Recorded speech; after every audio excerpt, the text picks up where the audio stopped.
রাত গভীর। ঘরের বাতি নিভে গেছে, শুধু জানালার বাইরে হালকা লাল আলো ভেসে আছে। আদুরে এখনো টেবিলের পাশে বসে বাক্সটির দিকে তাকিয়ে আছে। তার হৃদয় ধকধক করছে। আবেশ ধীরে ধীরে কক্ষে ঢুকে বলল, আদুরে, এখনই সময় এসেছে। সবকিছু বলবো যা লুকিয়েছিলাম গু। আদুরের চোখে বিস্ময় ও উত্তেজনার মিশ্রণ। সে হাত বাড়ায় বাক্সের দিকে। আবেশ ধীরে ধীরে বাক্সটি খুলল। ভেতরে ছিল এক গুচ্ছ পুরনো চিঠি, কিছু ছবি এবং একটি ছোট নোট। বিয়ের রাত। ফুলে সাজানো কক্ষে বসে আছে আদুরে। চোখে অদ্ভুত উজ্জ্বলতা। 6 বছরের প্রেমের পর আজ তাদের বৈবাহিক মিলন। কিন্তু স্বপ্নের এই রাতে আবেশের আচরণ যেন উল্টো ধাঁধা হয়ে দাঁড়িয়েছে। আবেশ ধীর কণ্ঠে বলল, আমি খুব ক্লান্ত। আজ হয়তো শুধু ঘুমাতে চাই। কথাটি শুনে স্তব্ধ হয়ে যায় আদুরে। এতদিন ধরে যাকে নিয়ে অগণিত কল্পনা করেছে, সেই রাতেই এমন কথা। মনে হাজার প্রশ্ন। আবেশ কি বদলে গেছে? আমার মধ্যে কি কোনো খুঁত দেখেছে? নাকি কোনো অজানা কারণ আছে যা সে বলতে পারছে না? রাগ আর অভিমানে সাজসজ্জা খুলতে খুলতে কান্নায় ভেঙে পড়ে সে। ঠিক তখনই পেছন থেকে ধীর স্বরে শোনে, আদু, এত কাঁদছ কেন? আবেশ তার পাশে বসে মৃদু হাসল। শুধু ক্লান্ত বলেছি বলে এত অভিমান? আমি ভেবেছিলাম তুমি বুঝবে। এসো, আমার কাছে আসো। আজকের রাতটা অন্যরকম হবে গি। আদুরে বিস্মিত হলেও কিছুটা শান্ত হয়। কিন্তু তার মনে এখনো প্রশ্ন, কেন আবেশ এমন করল? পরের ভোরে জানালার পাশে দাঁড়িয়ে সূর্যের আলোয় ভিজছে আদুরে। আবেশ নিঃশব্দে এসে তাকে জড়িয়ে ধরল। শুভ সকাল, আদুরে কি? এই আচমকা স্পর্শে লজ্জায় কেঁপে ওঠে সে। আবেশ তার কানে ফিসফিস করে বলে, আমি তোমাকে প্রতিশ্রুতি দিচ্ছি, আমাদের গল্পের আসল শুরু এখন গু। কিন্তু আবেশের চোখে ভাসছে এক অদ্ভুত চিন্তা। কি সেই গোপন কারণ যা সে লুকিয়ে রেখেছে বাসর রাতেই? আদুরে ভোরের আলোয় চুপচাপ দাঁড়িয়ে ছিল জানালার পাশে। হঠাৎ পেছন থেকে আবেশের হাতের ছোঁয়া। অচেনা কাঁপুনি বয়ে যায় তার শরীরে। শুভ সকাল, আদু। শব্দটা যেন ভেতর থেকে কেঁপে ওঠা এক প্রতিশ্রুতি। আদুরে ধীরে ঘুরে তাকায়। আবেশের চোখে এক অদ্ভুত দীপ্তি, যেন কিছু বলতে চায় কিন্তু থেমে যাচ্ছে। কাল রাতে কেন এমন করলে তুমি? জিজ্ঞেস করল আদুরে। আবেশের ঠোঁটে মৃদু হাসি। কিছু বিষয় আছে যা আজই বলা যাবে না। তবে শপথ করছি তুমি আমাকে নিয়ে হতাশ হবে না গি। ঠিক তখনই দরজায় হালকা করা নাড়া। চমকে ওঠে আদুরে।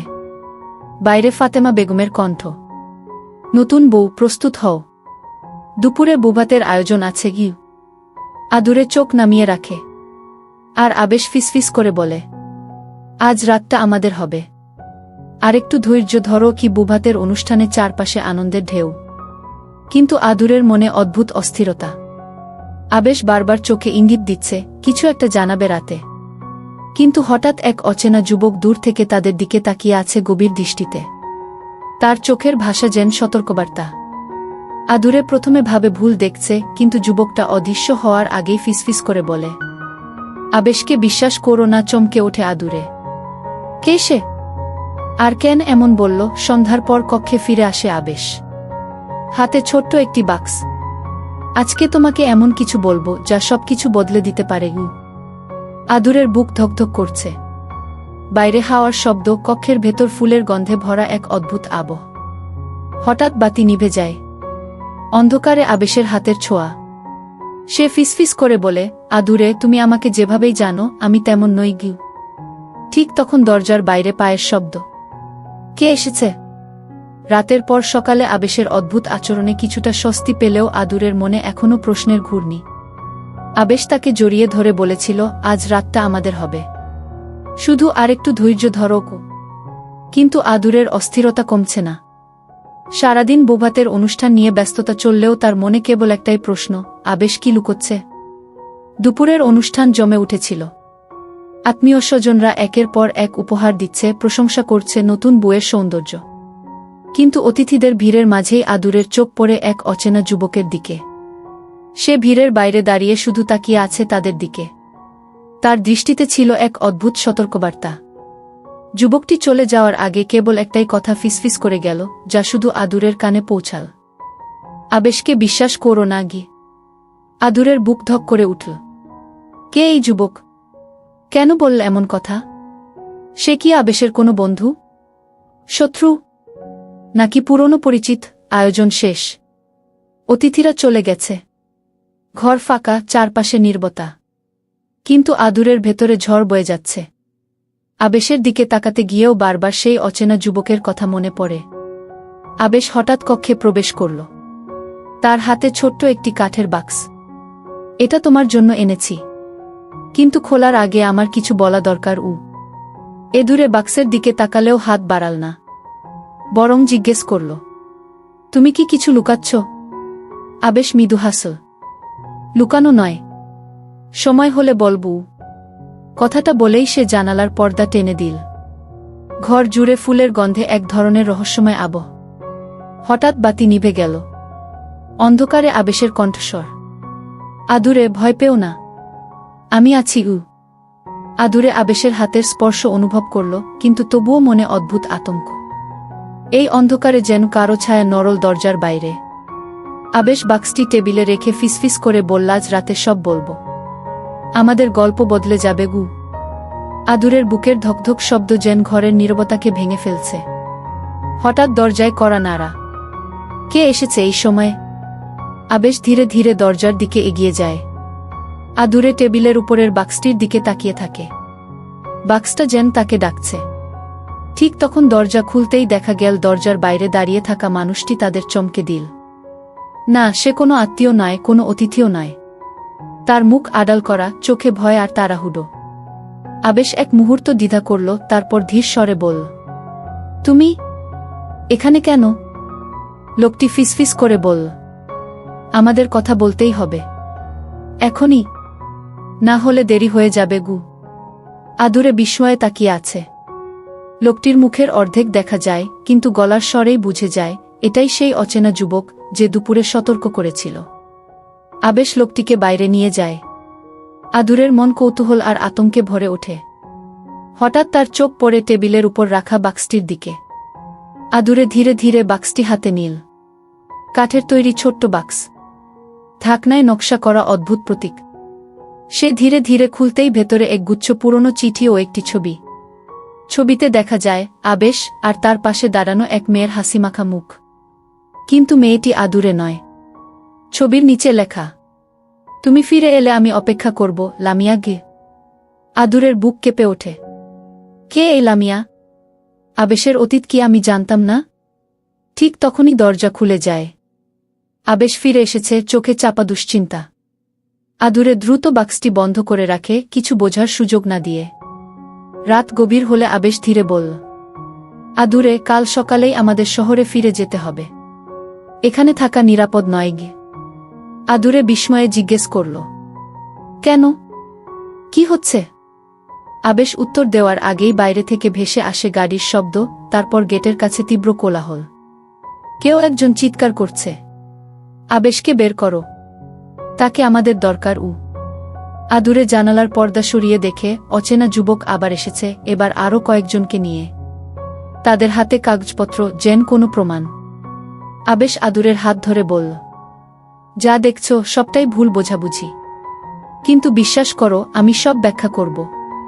শুধু আমার সঙ্গে বেরিয়ে চলো। আদুরের চোখে ভয় আর কৌতূহল একসাথে। সে জানে আগামী সকাল তাদের জীবনের গতিপথ বদলে দেবে। রাত গভীর। ঘরের বাতি নিভে গেছে, কিন্তু জানালার বাইরে লাল আভায় ভরা আকাশ এখনো আলো ছড়াচ্ছে। আদুরে বসে আছে টেবিলের পাশে, চোখে অস্থিরতা আর মনে হাজার প্রশ্ন। টেবিলের উপর রাখা সেই কাঠের বাক্সটি এখনও তার দৃষ্টি আকর্ষণ করছে। ছোট্ট বাক্স, যা শুধু দেখতে সাধারণ, কিন্তু ভিতরে লুকিয়ে আছে আবেশের অতীতের এক বড় রহস্য। দরজার বাইরে পায়ের শব্দ। আদুরে হঠাৎ মাথা তুলল।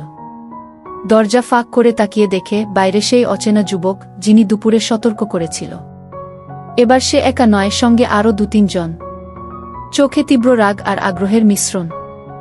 আদুরের হৃদয় তীব্রভাবে ধকধক করতে লাগল। সে বুঝতে পারল কিছু বড় বিপদ তাদের অপেক্ষায়। হঠাৎ আবেশ ঘরের দরজা খুলে প্রবেশ করল। চোখে অদ্ভুত চাপা দুশ্চিন্তা। আদুরের দিকে তাকিয়ে ধীর স্বরে বলল, আদুরে, আজ রাতের সবকিছু তোমাকে বুঝিয়ে দেব। তবে এখন আমাদের দ্রুত সিদ্ধান্ত নিতে হবে। আদুরের চোখে কৌতূহল ও ভয় একসাথে। সে জিজ্ঞেস করল, কেন? কি হচ্ছে? আবেশ বাক্য শেষ করার আগেই বাইরে থেকে কোলাহল। কেউ চিৎকার করছে, আবেশকে বের করো, তাকে আমাদের দরকার। আদুরে জানালার কাছে গিয়ে তাকায়। অচেনা যুবক এবং তার অনুসারীরা এখন আরও কাছে। তারা যেন কিছু প্রমাণ হাতে এনেছে। আবেশ দ্রুত আদুরের হাত ধরল। বিশ্বাস করো, সবকিছু ব্যাখ্যা করব। তবে এখন আমার সঙ্গে বের হও। এই মুহূর্তে আমাদের নিরাপত্তা শুধু একে অপরের মধ্যে। আদুরের দ্বিধাগ্রস্ত, তার ভয় ও কৌতূহল একসাথে। কিন্তু সে জানে আবেশের চোখের সেই দৃঢ়তা, তার গলার শান্ত স্বর, সবই বলছে এটি শুধুমাত্র তাদের সম্পর্কের নতুন অধ্যায়ের শুরু। আবেশ বাক্সটি হাতে নিল। এই বাক্সে আছে সব প্রমাণ। তবে এখন দেখানোর সময় নয়। আমাদের নিরাপদ জায়গায় যাওয়ার পরেই সব সত্য বলব। অদ্ভুতভাবে ঘরটা নীরব। বাতি নিভে গেছে, জানালার লাল আভা কমে এসেছে। আকাশে মেঘের ছায়া ভেসে যাচ্ছে, যেন সময়ও থেমে গেছে। আদুরের মনে একটাই কথা, এই রাত তাদের জীবনকে পুরোপুরি বদলে দিতে যাচ্ছে। রাত গভীর। ঘরের বাতি নিভে গেছে, শুধু জানালার বাইরে হালকা লাল আলো ভেসে আছে। আদুরে এখনও টেবিলের পাশে বসে বাক্সটির দিকে তাকিয়ে আছে। তার হৃদয় ধকধক করছে। আবেশ ধীরে ধীরে কক্ষে ঢুকে বলল, আদুরে, এখনই সময় এসেছে। সবকিছু বলবো যা লুকিয়েছিলাম। আদুরের চোখে বিস্ময় ও উত্তেজনার মিশ্রণ। সে হাত বাড়ায় বাক্সের দিকে। আবেশ ধীরে ধীরে বাক্সটি খুলল। ভেতরে ছিল এক গুচ্ছ পুরনো চিঠি, কিছু ছবি এবং একটি ছোট নোট। আদুরে ছবি দেখে হকচকিয়ে যায়। ছবিতে দেখা যাচ্ছে আবেশ আর একটি মেয়ের সঙ্গে হাসি মুখে দাঁড়ানো। মেয়ের চোখে এক অদ্ভুত আতঙ্ক। নোটে লেখা, যদি তুমি সত্যিই ভালোবাসো তাহলে সবকিছু বলো। লামিয়া। আদুরের বুক কেঁপে ওঠে। কে এই লামিয়া? আবেশের অতীতে কি ঘটে গেছে যা আমি জানি না? আবেশ বোঝাতে চাইলেও হঠাৎ দরজার বাইরে কোলাহল। সেই অচেনা যুবক আবার এসেছে, এবার আরও কয়েকজনের সঙ্গে। তারা যেন কোনো প্রমাণ বা বার্তা এনেছে। আবেশ দ্রুত আদুরের হাত ধরে বলল, আদুরে, শান্ত হও। আমি সব ব্যাখ্যা করব। তবে এখন আমাদের নিরাপদ জায়গা চলে যেতে হবে। বাইরে আমাদের জন্য ঝুঁকি আছে। আদুরের দ্বিধায় ভরা হলেও আবেশের দৃঢ়তা, তার চোখের আস্থা এবং কণ্ঠের শান্ত স্বর তাকে প্রলুব্ধ করল। তারা জানালার পাশ দিয়ে বাইরে বেরিয়ে আসল। সেখানে রাতের অন্ধকারে অচেনা যুবক এবং তার অনুসারীরা দাঁড়িয়ে আছে। কিন্তু আবেশ জানে কিভাবে পরিস্থিতি সামলাতে হবে। সে ধীরে ধীরে আদুরেকে বলে, এরা আমাদের জন্য আসেনি ক্ষতি করতে। তবে এদের সাথে আমার অতীত জড়িত, যা তোমাকে এখনো বোঝানো হয়নি। আমাদের কাছে এখন সময় নেই, পরে সব খুলে বলবো। আদুরের হৃদয় দ্রুত ধকধক করছে। সে জানে আজ রাতের ঘটনা তাদের জীবনের গতিপথ পুরোপুরি বদলে দেবে।